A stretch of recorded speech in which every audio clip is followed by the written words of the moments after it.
Welcome to Amplify, the personal brand entrepreneur show. Today on the show, Bob is speaking with Dre Baldwin. Any situation that occurs, anything that happens in my life, I don't care if it's me going and picking up a pizza from the local restaurant, or I'm outside working on my computer and it starts raining on me like it did yesterday, or I am on somebody's podcast like we're doing right now. Anything that occurs in my life, I can find an angle that takes it from the story that actually happened to something that is part of the work on your game philosophy and the work on your game system. In other words, everything that happens to me can become content. That's the first thing. The reason that I have my mind set up in that way is so that everything that I do over the course of a day could possibly become an email, it can become an article, it can become part of a keynote that I give, it can be something that I mention on my podcast, it can be an anecdote to support a bigger point. So that's how one reason I'm able to create so much material is that everything that happens in my life, every single thing could become kind of a log on that fire, so to speak. So I'm not going to lie, I know nothing about basketball, but I do know when I'm impressed. And this week's guest has been a professional basketball player for 9 years, has written 29 books. Now that alone is impressive, but has a YouTube channel with 137 subscribers. Additionally, and this is where I really feel quite ashamed of myself, he has a daily podcast, but not like one of these Mickey Mouse daily podcasts that are 5 minutes. It's like a proper full-on podcast every single day. This guy has got his game on. Dre Baldwin, welcome to the show. Very thrilled to be here, Bob. Thank you for having me. Thank you for that great introduction. Looking forward to this conversation. I think when I looked around your stuff, I was really surprised because lots of people write books, lots of people had podcasts, lots of people have YouTube channels, but they don't go in as hard as you've gone in. That's just really, really impressive. And there's so much that I want to pull out of there, especially when I look at the topics of your books. But I guess for the listener who doesn't know you, why don't we start just by you telling us a little bit about who you are, where in the world you are, and the kind of work you do and who you work with. Sure. I come from the city of Philadelphia, Pennsylvania. Now live in Miami, Florida. My background is as an athlete. Played basketball overseas for 9 years. While doing that, I started publishing content to this brand new platform called YouTube. And that's actually where the bulk of people started to know me initially was through YouTube. And even basketball players, more of them know me from YouTube than know me from actually playing overseas. And while I was publishing that content and started to build an audience of mostly basketball players, those players started asking me about mindset because they just heard about my background and how I struggled to even make my high school team and had to walk on in college, meaning I didn't have a scholarship because I wasn't a highly ranked player coming out of high school. And even then, after college, I had to really hustle in order to get into professional basketball. I really had to sell myself because the level that I played at in college wasn't a super high level. So when I started talking about mindset, the interesting thing happened, Bob, is that I started to draw an audience of people who were not athletes on my videos because they said, well, Dre, I know you're making these videos for athletes, but the way that you break down and talk about mindset, it can apply to anyone and anyone can learn from it. So that planted a seed in my mind, Bob, that I could take this aspect of what I was doing and I could apply it to anyone, even outside of my experience as an athlete.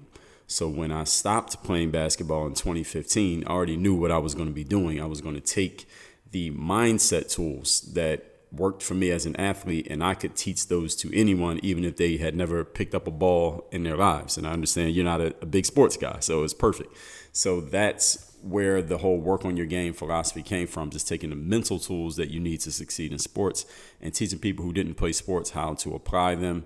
And in the process, and I'm sure we'll talk about this, I started writing books, doing public speaking, doing TED Talks, creating courses, coaching people, etc. And that is the foundation of the entire work on your game brand, framework, philosophy, and business, which I now run full time as an entrepreneur. Again, like I said, I stopped playing ball 6 years ago. So that's where it all came from. And what I do now is mostly work with professionals basically from all industries. So my philosophy and my brand is, somebody called it agnostic. It is industry agnostic. I like that because it doesn't matter where you come from or what kind of work you do. The type of stuff that I teach and talk about can apply to anyone because I know how to break it down and explain it. I think one of the things that caught my attention was the kind of content you're creating. It's around discipline, it's around confidence, it's around mental toughness. And these are success traits that I see universally, anyone super successful, they have these in abundance. And from what you're describing in terms of your own career in sport, you didn't start this way. And I'm curious to know from you, sort of, when was it that the work began? And what did that look like? The work for which part of it? Well, there's ordinary Dre, sort of before college, maybe the before pro athlete Dre. Mm-hmm. And then there's the pro athlete Dre. Something changed in terms of your mindset. And do you remember when that began and how either natural that was or how much you had to work on it? Oh, absolutely. And it was actually something kind of in between those two things. It wasn't exactly natural, but it wasn't manufactured. And is not even something that I had to work on. Is really something that I had to uncover. So there were two specific incidents that occurred. So when I was in college, there was a coach who had recruited me to come to the school that I ended up graduating from. He recruited me to play basketball, but he got fired and was replaced after my sophomore year. So I still had 2 more years of college basketball, but now a new coach was in, and this coach had not recruited me. So there was no connection between me and this new guy. Now, I was skilled enough, talented enough to still earn a spot on the new coach's roster. But the thing is, the new coach and the old coach kind of didn't like each other. So the new coach didn't really want any of the previous coach's players in his regime. And this happens all the time in college sports, by the way, for people who don't know. When a new coach comes in, that new coach kind of wants to clean house. The same thing that happens in corporations. A new CEO comes in. A lot of the people who were working for the old CEO lose their job, not because they can't do the job, but because the new person wants to bring in their own people. So this happens in sports. So I became a casualty of the change in regime. So my last year and a half of college, I wasn't even on the basketball team, even though I was not injured. There was nothing wrong with my academics. I just wasn't on the team simply because I wasn't part of the new coach's plan. So in my mind, I knew that I would watch the games. I still had friends who were on the basketball team. So I would still go to all the games and watch them play. And I still played basketball all the time, just not on the team. And I had a story in my mind that, listen, I'm better than these players who were on the basketball team. But the problem is, because I've always tried to look at things as objectively as a human can be. We all have our own biases, but I try to be objective even with myself, Bob. And I said to myself, even though I believe I'm better than the players on the basketball team, if I wasn't me, what would I say to myself? And I would say, well, look, you can think whatever you want, but right now you're in college and there's a basketball team on this campus and you're not on it. So for you to sit there and say you're better than other people, well, you can't prove it. You need some proof. Talking about it is one thing, but proving it's another. So I knew for posterity's sake, the only way that I'd be able to prove that I was better than these players who were still on the team at this point was I needed to go to the next level. And next level was to play pro. So that was part of my motivation, part of my drive to make it as a professional athlete, despite the fact that, again, it's not like I had a bunch of offers I had to choose amongst when I got out of college. I had to go create those opportunities. And the second thing that happened that really created that drive for me, Bob, was when I got home from college. I graduated, came back home to Philadelphia, and I'm at home with my parents. And my parents asked me, well, okay, son, you have a college degree now. What do you want to do? And I told them I wanted to play pro basketball. And they don't know, my parents aren't athletes. They don't know a lot about the pro basketball world, especially overseas, in which there's not a ton of official information even to this day. Most of the information about how to play overseas was created, in fact, by me over the last 10 years, as a matter of fact. So imagine how much information there was when I was trying to play. So my parents, they just started asking me some logical, reasonable questions that anyone would ask another person when they say they're getting into a certain industry, such as, do you have a plan? Do you have any idea how you're going to do it? Do you have any offers? Do you have, is there any structure to how you're actually going to make this happen? And I didn't have answers to any of those questions. So my parents, or my mom mostly, was doing most of the talking. I talked about this in one of my books.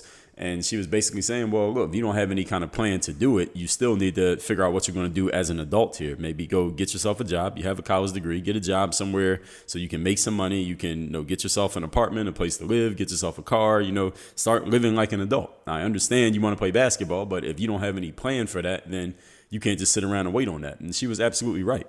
And it's not like she had anything negative towards my idea of basketball. She was just trying to help me get established as an adult out in the world. And clearly there was no plan for me to do it with basketball. So when that conversation happened, I wasn't even mad at my parents so much, but that I was mad at the circumstance. I was mad at the situation. So those two things, between what happened with my college coach, again, I wasn't even mad at my college coach. I was mad at the circumstance that I had found myself in, and I needed to prove a point. And again, the situation with my parents, it was the circumstance I needed to prove a point. And it wasn't to a certain person, but it was just to myself and kind of to the world. Like I said, I crafted this story in my mind that I don't think anybody else really cared that much about it, but I told myself the story that was what everybody else was thinking. And I used that with the power of my imagination to push myself to go make it happen. So yes, I had talent, I had ability, I could jump high, run and shoot jump shots and dribble the basketball and all of that. But there are a lot of people who had those same physical abilities who didn't make it as pro athletes. And the reason is they were very much concerned with how am I going to do it? And Bob, as I just said, when it comes to playing overseas basketball, the how is very murky. There's not a lot of clear information on exactly how to do it, even to this day, except for what I've created. But I was asking myself two much more important questions when it comes to creating success in life, which is, what do you want? And I had a very clear outcome.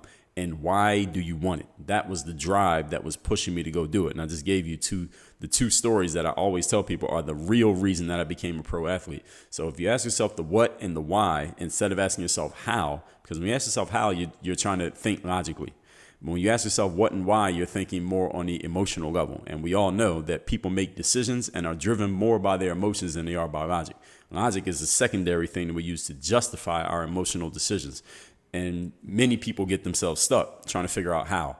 So to answer your question here, was there something that happened? Yes, those two things happened. They activated more of the emotional drive, passion side of things.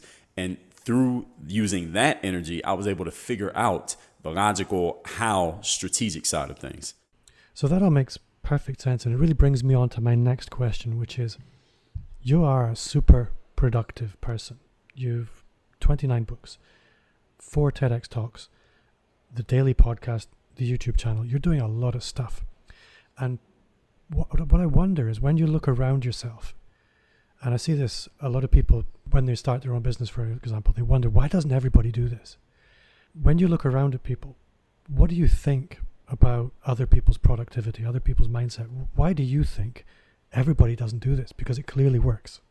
It's an interesting question. I don't really think about that often, but when someone, let's just say someone comes and asks me about it, let's say they are trying to be more productive or they want to get more of their ideas and more of their content out there, but they're not doing it. And I really get a chance to take a look at what they are doing. Often one of the challenges is that they're asking themselves a lot of the wrong questions. And I was just actually talking about this on my Instagram yesterday, is that a lot of times people ask themselves the wrong questions, then they get the answers, they get the right answers to the wrong questions, and it doesn't lead them to where they want to go. So a lot of times it's just the insight is incorrect. What are you actually trying to achieve here? And someone in one of my mastermind programs was asking about this in this past week. They're coming up with these solutions or what they think are solutions to the wrong problem, and I'm trying to help reset their mindset and help them understand, like, listen, no, you're asking a question that's like 10 questions down the road. We need to answer question number 1 first before we answer question number 17, to help them understand that we got to go one step at a time here. So that's one of the challenges when it comes to that.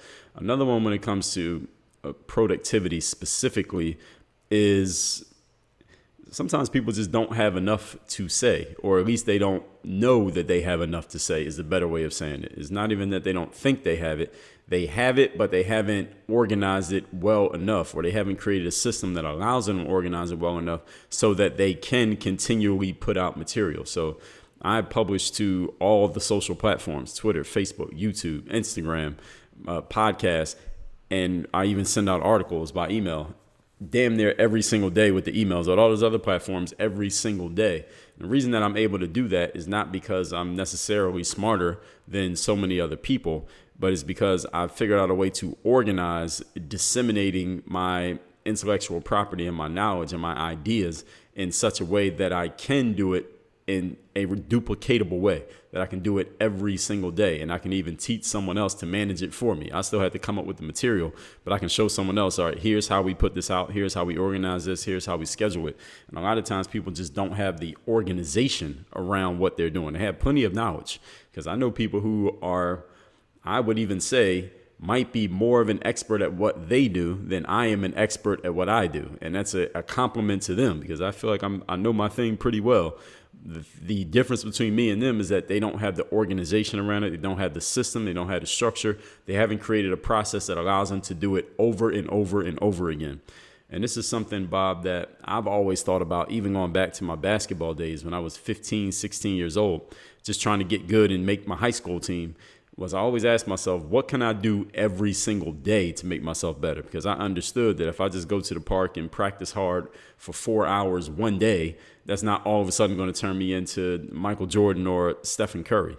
But if I can go to the park and practice every single day for a certain amount of time, then cumulatively that time and that investment will add up. So I always try to ask myself, anything that I do, what's something that I can do over and over and over again over an extended period of time, not just something that I can do one time.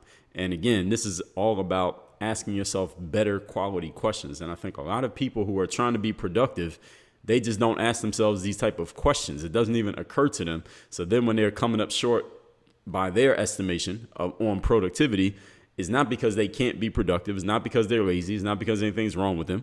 It's just because they're not asking themselves the right questions. Therefore, they're not activating the materials that they do have access to that would help them get the results that they want. So it oftentimes is a poor strategy or a lack of strategy many times. So let's talk about strategy a little bit, because like I've said, and I don't want to overdo it, you're super productive, and that needs systems. So just super high level, what does your sort of content system look like? Well, when it comes to, I would say it all starts with, from the foundation of it is me having my framework in place. I know exactly what my approach is when it comes to how I talk about things. In other words, any situation that occurs, anything that happens in my life, I don't care if it's me going and picking up a pizza from a local restaurant, or I'm outside working on my computer and it starts raining on me like it did yesterday, or I am on somebody's podcast like we're doing right now. Anything that occurs in my life, I can find an angle that takes it from the story that actually happened to something that is part of the work on your game philosophy and the work on your game system. In other words, everything that happens to me can become content. That's the first thing. And the reason that I have my mind set up in that way is so that everything that I do over the course of a day could possibly become an email. It can become an article. It can become part of a keynote that I give. It can be something that I mentioned on my podcast. It can be an anecdote to support a bigger point. So that's how one reason I'm able to create so much material is that everything that happens in my life, every single thing could become kind of a log on that fire, so to speak. The second thing is when it comes to the system, just to answer your question here on a more technical side, is I have my assistant understand exactly how I want things to work, and I know how it works, and that's how I can show other people how it works. So my podcast, for example, is a daily show. It's just me talking. I don't have guests on my show. Whenever I get an idea of something that I can expound on and talk about for, let's say, 15 to 30 minutes, I just write it down in Google Docs. I don't flesh the whole thing out. I don't write out a whole transcript. I just write down the big idea, what the big idea is. For example, one recent topic was mental toughness versus mental health. I'll just write that down. Then at some point I'll sit down and I'll flesh out all the topics that I have written down. And that's how I know what my material is going to be for when it's time for me to record my show. Those episodes, when I record, they become obviously the audio episodes of the podcast. I record those on video also. They go up on YouTube. I put out 2 YouTube videos a day. So then I take something like a live stream I might have recorded, or just a regular video I record. Sometimes when I'm in my car, I'll record a video while I'm driving, not with my hands, but I'll have a little holster that I can set a camera up with. And sometimes I go out on my balcony where I live here, and I'll set up the camera and I'll just record while I'm standing there and record there because it's a nice view. And people always comment on the view, like, hey, you always record on the balcony. So that's another way that I record to keep the videos coming. And then from that material, this is something that I do that I don't think a lot of creators do. Actually, maybe they have someone do it for them. I listen to my own podcasts. So when my episodes come out and my audience is listening to them, I go back and listen to my own episodes so I can remember what I said, number one. And number two, because sometimes I'll say things in an episode of a show that I wasn't planning on saying. And some point that I made in episode number 15, that might become the entire episode number 25. So I might say something like, damn, that was a good point. I need to make a whole episode just on that one point there that I just said off the cuff. So that's how I get more material. And then I'll go grab quotes from things that I say, or maybe something that's related to something I say. And that can become a status update on LinkedIn and Facebook and Twitter. And then I'll throw an image that goes with it because I have plenty of photos that go with that. So there's a whole system behind what I'm doing that allows me to continually publish over and over again. But it's not like I need to get on each one of these platforms every day. These days we have software that does this stuff for you. So you can use one platform that can schedule your Instagram, your Facebook, your Twitter, and your LinkedIn all in one. I have my audio person who does my audio editing. They do everything for the podcast. All I do is record the episode, upload it to Google Drive. They take everything from there because they know exactly how things work and exactly what I want. And if I want to change something, I send them a message in Slack. They make the changes and it's all done. So it's not like I have to be an octopus with 8 arms doing all these things. It's just a system that is set up.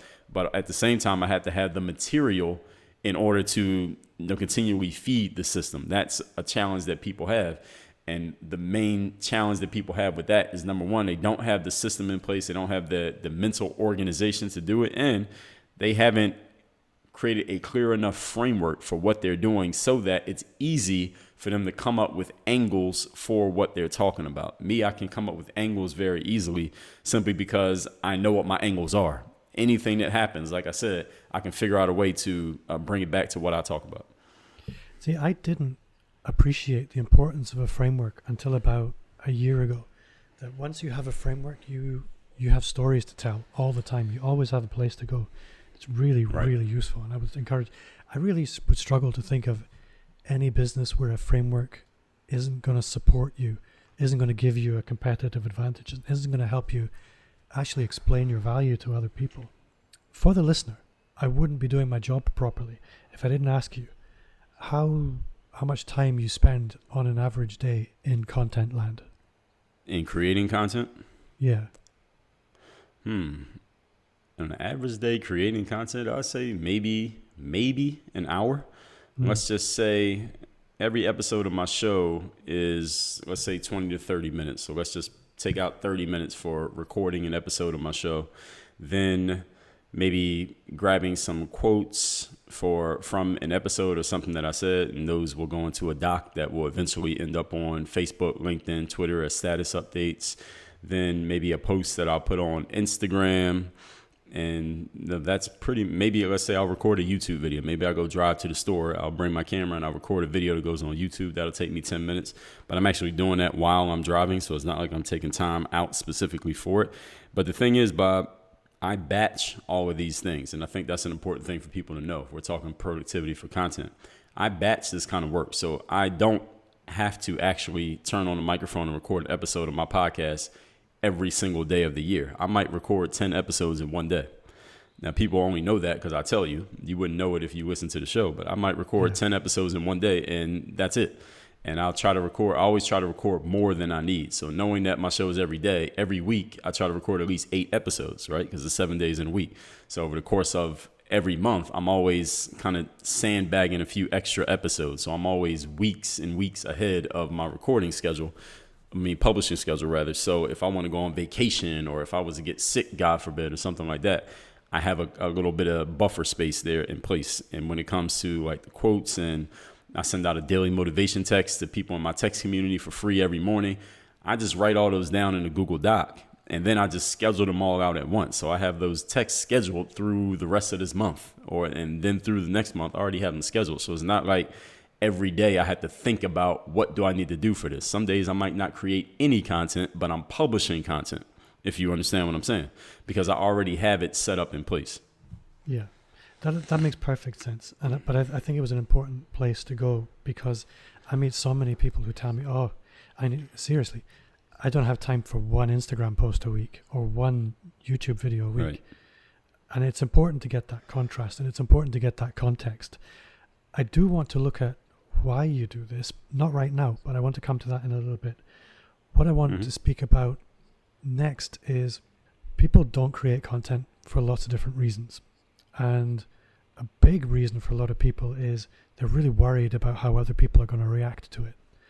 And I'm curious to know how that was for you, particularly in the beginning. I think we quickly forget how hard it often was in the beginning. How was that for you? I never really thought about that, honestly. When I first started creating content, Bob, before YouTube, actually, I was blogging because I've always been a writer, always been a reader and a writer. So I was blogging first. May of 2005 was when I first started my blog, and I put a video on YouTube later on that year because that's when YouTube initially came out. And when I first put videos up, it was just me on a basketball court playing basketball. I wasn't even speaking. People could barely even tell what my face looked like because it was just me on the court actually doing basketball, practicing by myself. And the first responses that I got from that, because I didn't really get a lot of traction from blogging. It's not like I had this big audience or anything, but the audience really started with the videos. And it would just be basketball players who were interested in me because they saw that I looked like a half competent basketball player. Because at this point, I'm already playing pro. So they could tell that I could play, but they didn't know who I was. But at the same time, no one had ever put video on the internet showing basketball players how to get better at basketball. So this was a brand new phenomenon that I was doing. So these players were just curious. They were just asking, hey, can you make a video about this? Can you make a video about dribbling, about shooting, about dunking, about just different aspects of practicing basketball? So they were really looking at me as a teacher. I was like an educator, like an online coach to them. And this is 2005, mind you, before this was a normal thing to do. So they were really just hoping that whoever this random guy is here on YouTube, maybe he can make more videos because I can use what he's doing to help myself know how to practice. So that's where it started. It wasn't like people were just coming on there there weren't like internet trolls, at least not that much. Back then, it was not people just leaving their random comments for no reason. It was only basketball players who wanted to learn how to play basketball. So I was fulfilling a need. And as soon as I realized that, Bob, that's when I put the foot on the gas and said, man, I could just take everything that I know about basketball and just make videos about them because I can serve this audience. And again, you couldn't really make money from putting videos on YouTube until maybe 2009, 2010. So when I started putting the videos out, the only reason I was doing it is because, number one, I saw it was an opportunity for me to serve an underserved audience. That's more of a kind of like a charitable way of looking at it, but also because I said, all right, these people are paying attention to me. It kind of makes me significant in a way. And I didn't know what that was worth. I didn't really foresee that it was going to be any money to be made from it. But I said, let me just keep doing this. More people will know my name. What's the harm in that? I'm already playing basketball. What's the harm in people knowing my name? I'm trying to play pro. I'm trying to keep getting contracts. There's nothing I can lose by somebody knowing my name. I'm not trying to be anonymous. So let me just keep doing it. And then when the opportunity to make money came around 4 or 5 years later, I already had an established, it wasn't a crazy audience, but I had a little bit of an audience and I had a content base in place. And then when the opportunity to make money from it, let's say from ad revenue, and then I started creating my own products and programs, I just started doing it every day at that point. I didn't do it every day till around 2009. But before that, I was doing it sporadically. But I already had a fervent audience of people because they're like, this random dude who we never heard of, they knew my name by that point, but they didn't know me from anywhere else. He is showing people how to play basketball. And one person told another person, and a lot of it spread by word of mouth. So that's how I got started with it. I don't even remember what your question was. Well, my question was really about negative reactions or even sort of people not understanding what you're doing. What's this weird stuff you're doing online, Dre? We thought you were a basketball player. Because I hear a lot of people, when they're thinking about getting into content, actually worrying about sometimes what the people closest to them will think about it.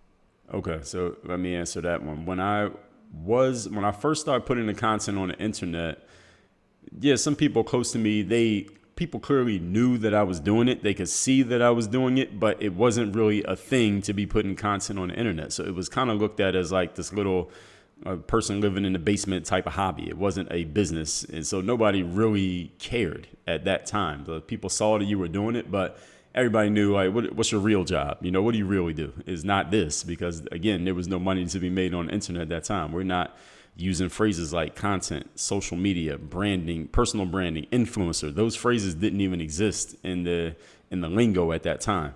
So this was kind of like a little side thing that somebody does for fun. Like some people garden, some people coach youth sports, and some people make videos on the internet. It was just a side thing that people did. It was not a thing. So if anyone did have an opinion on this little thing that I was doing, nobody told me about it. So I didn't know what anybody's opinion was. So by the time the money option came around, and this was the kind of the advantage for me, was that I already had a foundation and an established audience. Again, it wasn't a crazy sized audience, but I had an established audience. So when the opportunity to make money came in, I wasn't just this carpetbagger coming in just because I saw the dollar signs. I was already doing it. So it made it easy for me to go straight into it. So then looking at the business side of it now, every business is a value exchange. You have something people need, and there are people out there that need it, and your content really crosses the bridge. It connects you. But how do you deliver value to that audience outside of your content, commercially speaking? What do you mean? I mean in terms of products and services. Charge for? Yeah. How do you help your customers? Sure. So when it comes to paid material, I just have a ladder of material. You can start with books. I have 29 books, and generally speaking, a book is a pretty low ticket item. A book will cost you anywhere from free to $30. So anybody can get into my world by just getting one of my books. And I have books on a lot of different topics: mindset, people skills, professional basketball, discipline, mental toughness, things like that. And then I can bundle those books together. So you can come into one of my web pages to get one book for free, but you might leave with 10 books in one order, simply because we bundle them together and I give you a great deal. I give you a better deal than anybody else can give you, even Amazon. So that's the starting point of where people can get in. And I used to, let's say 5+ years ago, I would sell courses. I still have a lot of courses that I would sell, but I really got away from selling digital courses individually so much because I found my audience wasn't really connecting to the courses as much as they were connecting to my book. So I put all the courses into one offering. So you can still get all my courses, but I bundled them into one offer. So you can make one payment, or you can make a series of payments to break it down and get access to every course I've ever made in one place. But I'm not going to sell the courses individually anymore. It's just not my thing. And then I have group coaching programs. I have one-on-one coaching programs. Outside of the direct-to-consumer stuff, I do professional speaking and consulting for businesses. And I'm putting together some other higher level coaching programs that will be invitation only. And then outside of all of that, really looking at a way and working with some people right now to create some software where I can take my intellectual property and put it into something that people will use over and over again with or without my personal involvement, but something that people will continue to pay for. Just like let's say something like Zoom or WordPress or ClickFunnels, something like that. I'm not a developer though, so I'm gonna need some help with that. But my business partner is working on the developing side. I'm working on the IP side, but that's something that's kind of further down the road. Yeah. It's very easy to focus on the competence side of things because you're doing a lot of things right and you're very skilled around a lot of areas. But I'm curious to know, reflectively, which parts of your business do you feel you struggle with? Which parts are you not comfortable with? That's a really good question. What parts do I struggle with? I think one of the parts that I struggled with at first, let's say pre-2000 and let's say 13, up to about 2013, I paid a lot of attention to, because mind you, I'm playing professional basketball at this time. I'm traveling the world playing basketball. So I didn't really care what happened with this internet stuff. I cared enough that I kept doing it, but I didn't really care, if it was going to make a lot of money, if it was making no money. I didn't really care. I was making money, but it didn't matter because I was playing basketball. So I wasn't really focused on making sure that there was a return on investment for everything that I was putting out. And I also didn't even know about building an email list. I didn't find out about building an email list around maybe 2013. So I'm sure I left a lot of emails on the table, so to speak, because I didn't know about that. Even when I put my first book out for free, I just let people go download it, didn't even ask them for an email in exchange. So something like that. I just didn't understand the business concepts, just the mindsets around making sure if you're going to give people something, ask them for something in exchange. I didn't get that until, I guess it was later in my process, but it was probably earlier than a lot of other people. But nowadays I understand all those things. So I help business people and help them understand it to make sure that they can build some equity and make sure they're maintaining the equity and building the equity in their business when they're putting things out there to their community, even if they're putting something out for free. So I would say that is just not understanding the structure of how, especially online business works, and how you can make sure you're creating a return on investment for yourself every time that you're giving something to the audience, and also understanding mentally that your consumers are willing to give you something as long as you're giving them something of value. I didn't know that, but now I know it, and now I help other people not make that same mistake, or at least not for as long as I did. No, that's a really good answer. And honestly, you have nothing to be ashamed about in the list building side of things, because honestly, that's probably the most common thing I hear from some really big names online is, I wish I'd started building my email list a lot earlier. It's something people so often overlook. And anyone listening, it doesn't matter how small you start, but start, because it will feed you forever if you start. That's right. What's the biggest thing going on in your world right now? What is it that you're working on? What are you building?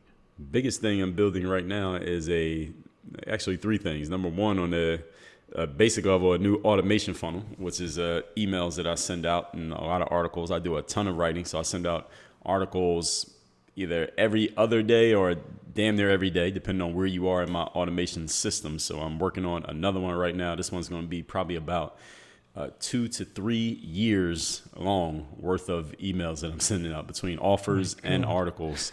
So that's, so it's a pretty long one, but I'm almost done. Actually, today I'm not going to finish the whole thing. I'm going to finish putting in some past articles that I've already written that I need to add in. Then I have a new batch that I need to add into that one. So this automation funnel is going to be over 600 days long at least. I haven't finished adding everything, so it'll probably go maybe into 700 days. So that's the number one thing that I'm working on that I need to finish today, because I've been working on that for the last 3 weeks. The second thing is I'm putting together a higher level coaching program. So I have group coaching, I have one-on-one coaching, but I'm offering a higher level program that's going to be invitation only, and this is going to be super high ticket. I'm working on finishing up that offer and just how I'm going to lay that whole thing out, because that one I'm only offering to certain people who are already working with me one-on-one. And the third thing is, and this one is not completely in my control because I'm working with other people on it, that software thing that I just mentioned there, I'm working with some other people on that, on the development side, and putting all of that together, just taking my IP and really putting into something that people can use over and over again, figuring out exactly who we want to target with it. And that's a much longer term project that is in its very, very early stages. So those are the three biggest things I'm working on right now. So I'm going to come right back to what I said at the beginning. You are prolific. And that's a word I don't use often, because content creators create content. That's what they do. They're supposed to be modestly prolific. You are terrifically prolific. Thank you. I would be interested to know what you would say to anybody that's listening who's trying to find the motivation to just be modestly prolific. What is it that's different in your mindset when you wake up in the morning? What do you say to yourself? What's your internal conversation about why you're going to do these things that other people won't do? That's a great question. So, Bob, I'll give people the simple understanding that there are 3 strategic ways to draw people into your world, and only 3. And I'll tell you what these 3 are in terms of how quickly they can turn around and produce a result for you, from fastest to slowest. The fastest way is advertising. You put $1 in and you get some people to come to your website. You pay Facebook, you pay YouTube, you pay Bing, you pay Instagram, whoever, and they bring people in. The good part about advertising is that you can get as many people as you want to come wherever you want them to go to, as long as you're willing to spend enough money to do it. All right, that's advertising. The second way is collaboration. Collaboration, you can look at what we're doing right now as collaboration, because there are people listening to this show who have never heard of Dre Baldwin and maybe never would have heard of me had I not appeared on Bob's show. So in collaboration, you go connect with someone else who has an audience that is probably different from yours in many ways, and you get in front of that audience. And if you offer something useful that catches somebody's ear, hopefully some people in that audience now also add you as someone that they pay attention to, because it doesn't take away from Bob for someone in Bob's audience to also be in Dre's audience. You can be in as many audiences as you want as a consumer. So the second way is collaboration. It's not as fast as advertising, but it is effective. It takes a little bit more work, a little bit more time, a different set of skills, but it doesn't cost you money most of the time. The third way is content. Content is material that you just create yourself. You don't have to collaborate with anyone. You don't even have to talk to anybody. You don't have to pay anybody. It's you putting out your own material on your own platforms, or even if it's on Facebook or YouTube or your own website, however you want to do it. You put that material out, and hopefully that material is useful enough that it draws some people into your world. Now, the good thing about content is that it's completely free, and you don't have to have any people skills to create content. You don't have to talk to a single human being ever. The challenge is it's more of a long play. All right, it's the long game when you're creating content. Content is kind of like running a marathon. So creating some content today does not necessarily mean you're going to make a whole bunch of money tomorrow just because you put some content out. So this is the long game that you play. And a lot of business people, or people who want to be business people who are creating content, one of the biggest challenges that I hear from people often, and Bob, maybe you hear this yourself, is people say, well, I put these posts up on Instagram, but I only got this many likes. Or I put these videos up and only got this many views. Or I've been writing articles, but I'm not getting a lot of hits to my website. And I'm like, well, how many posts did you put on Instagram? Well, I put up 3 last week. I'm like, well, what are you thinking is going to happen here? Like, this is like creating content is like planting a tree. Now, it's not going to become an oak tree tomorrow and have a whole bunch of squirrels in it and birds nesting in it just because you planted the seeds 2 weeks ago. You got to give it some time, and you have to keep doing it continuously in order to let it build up. So what I suggest to people is you have a mix of doing all 3 of these: run ads, collaborate with people, and create content, understanding and having the right expectations around how long it's going to take for each one of these to turn over, so to speak, and produce results. So to answer your question, long answer to a short question here, Bob, is that my mentality when it comes to content is knowing that content that I create today is not necessarily going to turn into dollars tomorrow, next month, or maybe even next year. But you're planting seeds in the minds of your audience. You are nurturing your relationship with that audience. That's what marketing is about the relationship that you are building and nurturing with your audience. It does not necessarily mean that they're buying anything, because there are people in my audience who have followed me for years before they bought something. But once they get in, it's your job to keep them in. So that's my mentality around creating every day. That's a really, really good answer. And I think moving on, actually, I'm looking at the description for your new book, The Third Day, and I'm willing to bet you go a lot deeper on almost the same question in that book. So maybe tell me a little bit about The Third Day. Sure. So The Third Day is is actually my most popular framework. I mean, let's just say that work on your game is the overall framework, but The Third Day is the most popular one within that framework. And it's all about your willingness and the decision that you make to show up and deliver every single day, even when you don't always feel like showing up and delivering. This is something that is really important in the professional sports world, where you can't pretend to be working hard. You can pretend to be working hard at an office job, but you can't pretend in sports, because every time you're at work, everybody in the world is watching you. So if you're not delivering, everybody knows about it, and they might be talking about it the next day on TV.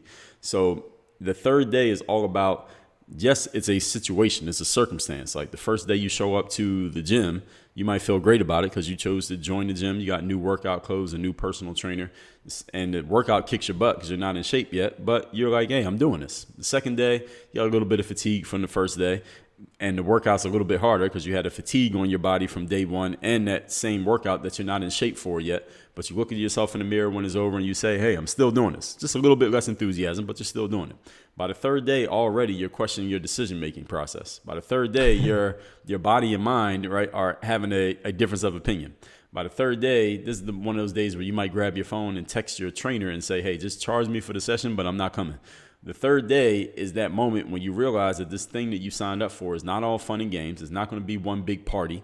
It's not as easy as it looked from the outside when you signed up. And there's some real work that you're going to have to do to make it happen. So the third day is not just the moment that you realize this, but it's the decision. It's more importantly the decision that you make. How are you going to show up knowing that now you realize this is some serious work? And this is what separates the pros from the amateurs, because what makes a professional is not their potential. It is not what they do at their peak. It is not what they're capable of. What makes someone a professional is what they do every single time consistently. That's what professionals get paid for, is their consistency and their dependability, their reliability, not their potential. And a lot of people have that incorrect, that professionals get paid because they're so good. Yes, they are good, but a lot of people are good who don't become pros or don't stay pros. What pros get paid for is the fact that you know exactly what you want to get from them every single time. So that's what the third day is about. And I think that's true in sport and in business. The highest paid professionals are the people who consistently get results. That's why we pay them. That's right. So, yeah, I'm going to go and get that book. Where can I get it, Dre? Where can I go and get the book? What's the best place for you?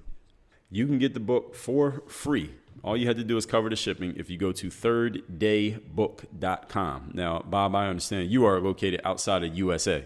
So, of course, to ship a book outside of USA, we all know it costs more money. So you can get we have a bonus bundle at thirddaybook.com. The book's free still. You would just cover the shipping. Now, the bonus bundle will give you not only the physical book, I'll still send it to you.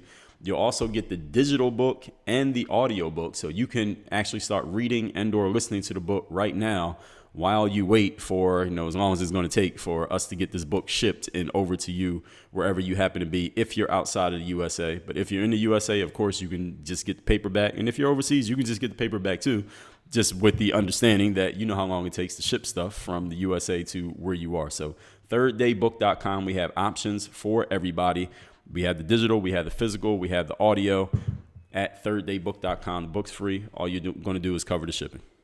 And the truth is, at the moment, after Brexit, it's probably quicker to get stuff from the US than it is from anywhere in Europe.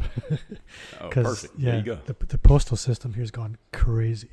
Oh, wow. Yeah, so it shouldn't take more than, I would expect, maybe 2 or 3 weeks. Oh, I won't take that long. Something like that. No, definitely Okay, not. even better. It's really, from the US is really quick. So, Dre, you have been great fun.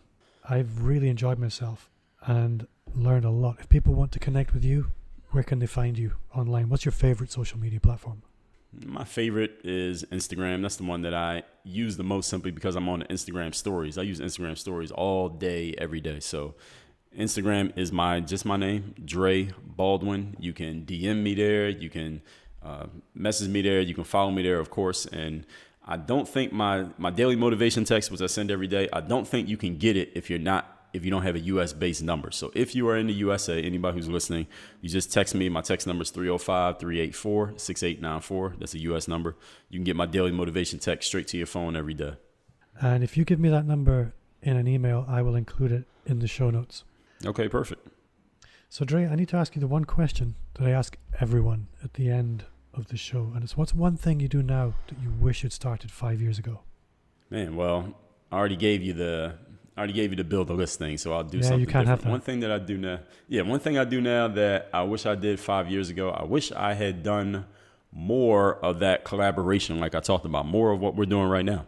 Reaching out to people like you and talking to people who have audiences that are related to what I'm talking about, but not exactly the same as what I'm talking about, because there are people listening to this show right now who are like, man, they're going to be thanking you, Bob, for bringing me to their attention. But had I not reached out to you, had you and I not connected, they might have lived the next 10 years of their lives and never knew that I existed. So I'm really glad that platforms like this, like podcasting, have taken off to where people like you are looking for people like me to bring value to your audience, because this is the way that we can kind of cross-pollinate, so to speak, and we can all get our messages out to people that otherwise never would have found us on their own volition. So this is something that I wish I was doing a long time ago.